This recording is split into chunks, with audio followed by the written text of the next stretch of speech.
Many of you saw and were stuck to your TVs last fall during Hurricane Maria, watching everything that was happening in Puerto Rico. And we're very proud to have two people joining our stage to discuss what they did to work on this problem. Lilia Luciano is a proud and passionate Puerto Rican. She recently released a documentary on the pre- and post-Maria struggles and is an investigative reporter for ABC. And Jose Andres needs no introduction.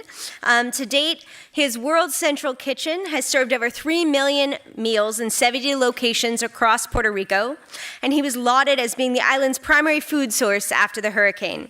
He's been called the face of Puerto Rico's recovery by the Washington Post, and the New York Times has said that he and his efforts will change the future of how aid is given forever. Please welcome Jose and Lilia.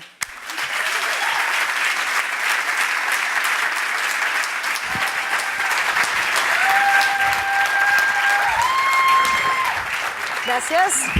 Thank you. I will just say that it's not totally okay that the face of the recovery was from our first colonial master, was from Spain. But you certainly have, and now we have a different colonial master, which is the US.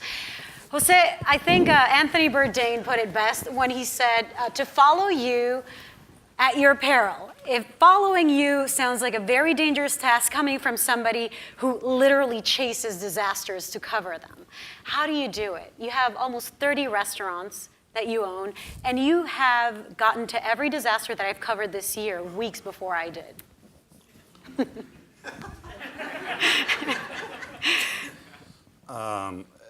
Listen, I don't know what it is. I think it was first time I read Joan Steinbeck, The Pearl, La Perla, and it's when I realized that was inequality in the world. Or first time I went to Abidjan in Ivory Coast when I was in the Spanish Navy, and it's first time really, with 18 years old, I saw true hunger and true need. But the truth is that after meeting Robert Egger, the founder of DC Central Kitchen, and arriving in DC when I was 23, and joining probably one of the best organizations anywhere in the world to fight hunger and create an opportunity at the same time. An organization that taught me a lot of things by peeling potatoes next to an ex-convict or a homeless, and seeing that at the end we were totally equal. What happened in life sometimes is like Monopoly. You throw the dice and some people land in the wrong street. And my experiences just going to volunteer and this is Central Kitchen just taught me that only by showing up, any one of us, only by showing up and being next to somebody is when change can start happening. So what I began doing was showing up. Then when the earthquake happened in Haiti, I had this kind of call inside me. And I was like, I have to go. And you're going to go to do what? I'm like, cooking, feeding. And so I went to Haiti, and then from there, I've been trying to go when my beautiful wife and family allows me. And when I can, I just open my schedule and I go. And then I identify where I can be of help. And I began peeling potatoes, and I began feeding people. That's what I began doing. That's really amazing. I mean, for me, before Maria, before Irma, the first hurricane that was announced in Puerto Rico, there was this physical pain that I felt on my chest, almost asphyxiating. I wanted to go, I needed to do something, and I called my family, and I didn't hear from a lot of family members, and they would say, don't come here, you're just gonna use up resources. And I wanted to cover it, but I had to go do the earthquake in Mexico and the fires in California, and it took FEMA forever, and you were there within 5 days. Now you've explained what it is that propels you to get there, but tell us how that came out. I mean, how you got there, and what do you see when you got there? So that happened. I guess Puerto Rico wakes up on Thursday with everything that happened. I just came back a few weeks before from Houston. Yeah. We made there a few 100,000 meals in 2-3 different places. We were able to bring with us 250,000 pounds of food from Washington, D.C. So already kind of the season was like, oh man, we have to be doing this, we have to be doing that. Puerto Rico happened. I told my guys, clean the schedule for next week, and in the first plane I'm gonna go. I tried to go in a private plane, but the airport very much was closed for private planes, not paid by me because I don't have so much cash left, but anybody that was going with a private plane. But at the end, my guys were able to find me one of the first planes that landed in San Juan, and I arrived there. I arrived with my good friend, Nate Mook, who, if you don't know Nate, is unbelievable. I mean, when they say I became the face of, was many people that became the face of. I was only kind of the cheerleader, and everybody was willing to play the game. And when we arrived, we only had one mission, that was feeding people. So we didn't saw all the problems that we were going to be having: lack of fuel, lack of money, lack of food, lack of diesel, lack of gas, lack of kitchens. What we said is, okay, people are hungry, we need to start cooking. We start making sandwiches. We identify a restaurant, Jose Enrique, the chef and the restaurant, in the heart of Puerto Rico. Why? Because there was no light, was no electricity, was no ATMs, was nothing, was no cell phones. We couldn't talk, we couldn't call. I had 2 satellite phones that I brought with me. They didn't really work. We went to a shop, we bought everything they had. I ran out of every credit card. My wife was trying to reach me. Somebody stole your credit cards. I received messages. Because we were charging everything we could, buying everywhere we could. We began making sandwiches. Monday, we made 2,000 meals. By Sunday, we were making 25,000 meals a day. We had one kitchen. We rented the parking garage across. We got 10 food trucks. We got 2 extra kitchens, mobile kitchens that we put outside. In one, we were making sancocho. In the dining room, we were making sandwiches. The walls of the dining room were the headquarters. Orders began coming. Hospitals were our first clients. Homeland Security began showing up because they knew we were making sandwiches and food, so they began coming every morning to pick up sandwiches to deliver in the high mountain areas of Puerto Rico. I saw that the problem was bigger. We opened a second kitchen with Chef Pinheiro very quickly. All the chefs of Puerto Rico came to the call. Even their homes were leaked. Some of them lost their entire restaurant. Many of them didn't know where their family members were. But as I told you, we went from 2,000 to 25,000. We went from 1 kitchen to 2 in less than a week. We moved to a bigger kitchen in the Coliseum. So by week number 2, we went from 1 kitchen to 11 kitchens. By week number 3, we went to 18 kitchens. In total, we went all the way to 21 kitchens operating all across the island, more than 19,000 volunteers, more than 10 food trucks, more than close to 3.3 million meals served, 25% sandwiches, the rest hot meals. And that was the story. It was only a whole bunch of chefs that we only put our knowledge to the service of the people. We know how to feed, we know how to cook, and we know how to adapt. Where people saw problems, we only saw opportunities. And we transformed every one of the problems into simple opportunities. And that was the beautiful thing. I think, again, we'll be joining Stenbeck, who will win the day with his phrase on the grapes of wrath, no? That whatever there is a fight, so hungry people may eat, I will be there.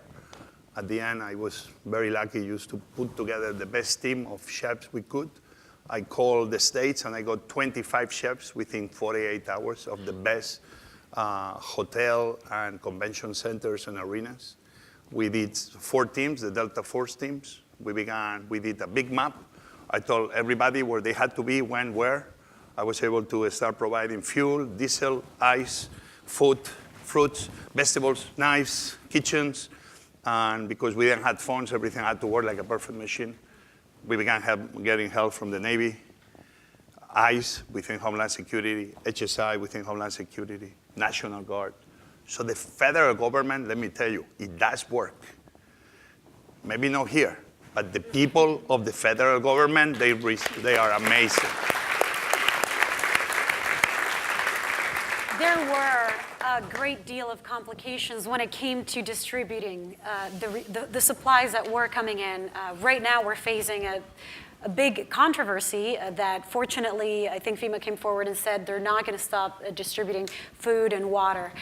What advantage would you say that a nonprofit or an individual as yourself or as anybody here who I know is not only supporting us after NEXUS, but supporting Puerto Rico and Puerto Ricans after this talk, what's the advantage that we have as individuals that perhaps the bureaucracy of the federal, the local, the municipal governments don't have? Well, you know, I had a lot of friends within FEMA. Even they kicked me out 3 times from the building. I mean, it's the problem when you are a cook and you come through the back kitchen without identification card.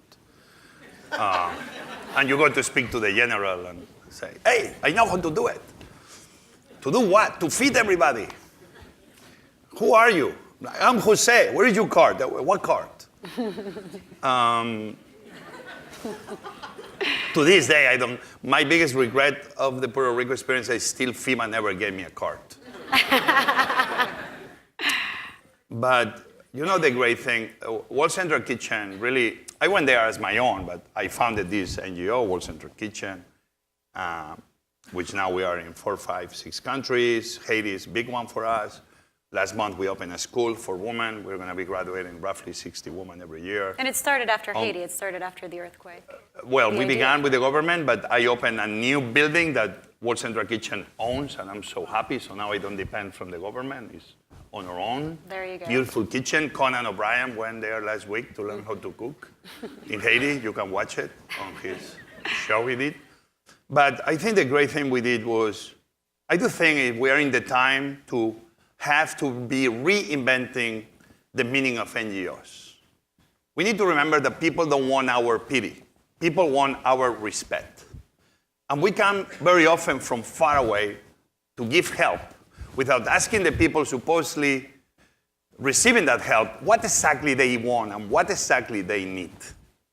Obviously, we need to divide the problem between this kind of aid food relief after a big chaotic event like a hurricane or earthquake versus, you know, hunger that never ends. But in this sense, what we did is, I came with one friend. My organization, we were 2 people on payroll, and right under $1 million budget, 1 million per year. And how we ended doing over 3 million meals. How? And we're going to have to develop NGOs that are skinnier, quicker, faster, responding to the needs, and that they put the money of the people that believe in those NGOs with their donations, can be $1 or can be $10 million, to put that money at the service of having a good return on investment. NGOs from now on are going to have to prove every one of us what is the return on investment that you're giving to your investors. And how are we going to be measuring the return on investment? So an NGO cannot be treated any different than when we put our money in Wall Street. When we invest our money in Wall Street, we understand what the return on investment is because it's in physical money. But for NGOs, if you are in the feeding people, your return on investment is how quick, how many people, and how effectively and how cheaply you did it. And if we don't have those ways to start really giving value to the return on investment, we'll never know the value of the NGOs of the world. So from now on, I tell my friends, Jose, to what NGO besides you we should be investing on?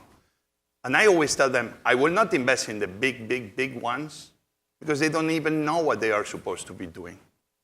I'm not going to lie to you when I tell you that I donated money to big NGOs before, and I'm going to stop doing that, but only for a simple thing. When I ask them, what is my return on investment, I always have a difficult way to get an answer, I believe. Smaller NGOs are going to always to be able to tell you what is your return on investment. And I do believe this is going to be the future of NGOs. Smaller, but very precise on what their expertise is. When we call the cable company, we call them for, hey, I want Netflix. I don't call the cable company to fix my water, fix my gas. With NGOs, we're going to have to know exactly where are we investing the money and what are the services they are providing. And with World Central Kitchen, it was simple. We bring smart food solutions. We were not supposed to be in Puerto Rico, but because we bring smart food solutions, the problem in Puerto Rico was this. People were hungry. People had no food and no electricity.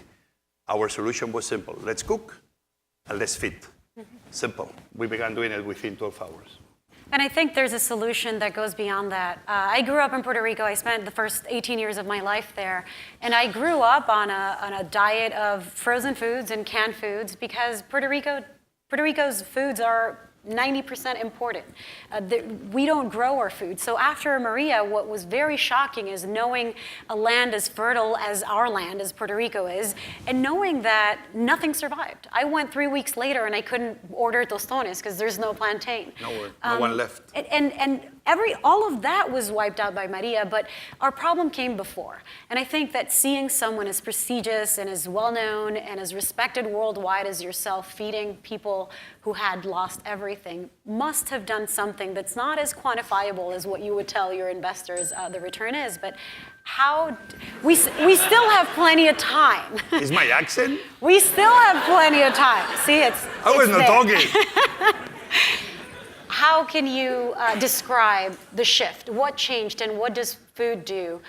Food done with love and respect and at that level to people. You know, one thing we're going to have to find a solution is with the MREs, the meals ready to eat. I mean, poor soldiers. I mean, no, really. They are serving overseas and they understand when their emissions bad. I think the government is relies too much on MREs. And I think the message, what we were bringing with a plate of food at the time, was that we were sending the message that somebody cares, that America cares, that you care. And you could see the joy of the people in their eyes when we were bringing them hot food. And we didn't bring them one day and do the photo and show up so we could send it to everybody. Look at how good we are. Every time we went to a community, we never left that community. To this day, we have communities that is still, over 4 months later, we show up every single day. And this is what people expect from organizations like ours. We deliver food in helicopter, in Humvees, with the help of the Navy, in boats, by walking through rivers.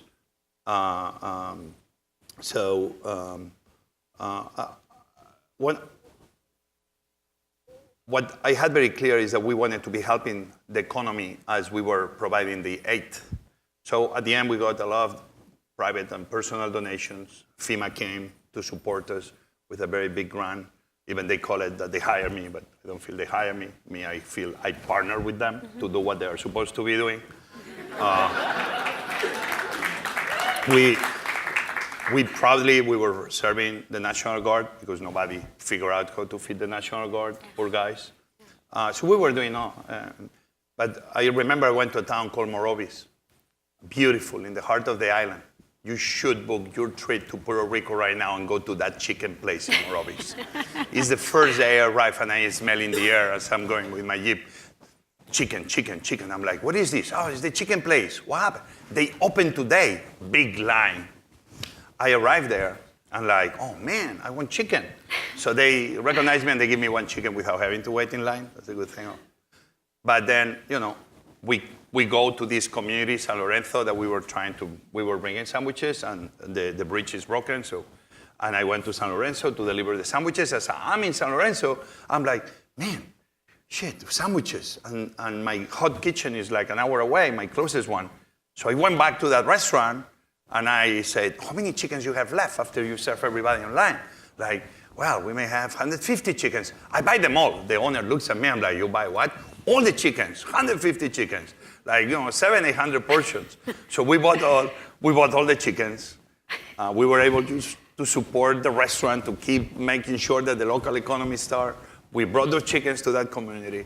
They were all so happy. We were like, man, we've been dreaming about chicken for 4 weeks.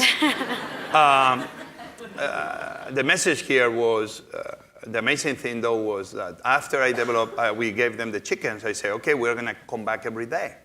The leader of the community, this tiny town near Morovis, crossing that bridge, that was one of the 4 or 5 bridges that broke in Puerto Rico, told me, you know, Jose, we are okay here. We have some gas. The community has water, because we have a sweet water facility here. But you see all those homes up there on top of the mountains that you cannot access through here, you have to go. I would love for you to take care of those communities. You know what I learned? That when sometimes we think that people overdo it and they take advantage of situation, the people of Puerto Rico show me that no one was there to take advantage of anybody. People only wanted to be respected in the moment that they needed that respect and that help. And that they were all not looking after them, but everyone was looking to take care of the other. And this is one of the most beautiful lessons of Puerto Rico, that people they don't look after themselves. People first, almost everybody, look to make sure that before them, every one of their neighbors is taken care of. And that's one of the most beautiful lessons I learned from Puerto Rico. Yeah. And I think one of the lessons that I took away when I was there doing my documentary was that, and this is something I perhaps knew because of my family's history. A lot of people think that Puerto Ricans want to come to the States and just, you know, we just want to move here and, you know, go to the good schools and live a certain life. We love staying in Puerto Rico. There's a dire need of opportunity, and there's a lot of needs still in our economy, and a lot of support that's needed beyond FEMA, a lot of empowerment that's needed. What would you say is the thing that Puerto Rico needs the most to feed itself, to stand up tall, and to develop and build the resilient Puerto Rico, the sustainable Puerto Rico that we envision? Can he answer? Yes. Okay. Puerto Rico has an amazing future. Only we need to make sure that Congress allows to have that future. When Puerto Rico is America, Puerto Rico should become a state with full rights, and with a congressman, hopefully congresswoman, that their vote counts. And then Washington, D.C., hopefully that their vote counts too. But we need to get rid of the Jones Act. So we need to get rid of the Jones Act, absolutely. So Puerto Rico can have a competitive way of bringing goods. And right now, the Jones Act allows only boats that come from America's shores with American flags to deliver goods to Puerto Rico. That makes many goods super expensive. And we are making Puerto Rico poorer with those decisions. We need to make sure that Puerto Rico has more food production within the island. That's why we were buying all the bread in the island. Even people were telling me, we're bringing the bread from overseas. What overseas? We have 8 bakeries in this island. Yeah. Let's empower the local economy. But we need to make sure that Puerto Rico, we need to make sure that more solar and wind power makes Puerto Rico more energy free. I do believe that the best of Puerto Rico is on the horizon, but it's true that the Hill, with the capital and the president, with certain moves, certain actions, can really make sure that every single American Puerto Rican feel that the American government really is caring for them. And it's in the hands of Americans here, because Puerto Ricans can't vote in the island. So all of us, let's keep in mind Puerto Rico and our needs, because we don't have representation in Congress. Vacation. And yes. Puerto Rico. But local tourism, local ecological tourism, not just the chains, not just the cruises. Let's find a way. There are many initiatives in the island, right? Haiti, show up. Tourism. Puerto Rico, show up. Yes. And that's how we start helping the people of America and the people of the world. Thank you so much, Jose. Muchas gracias.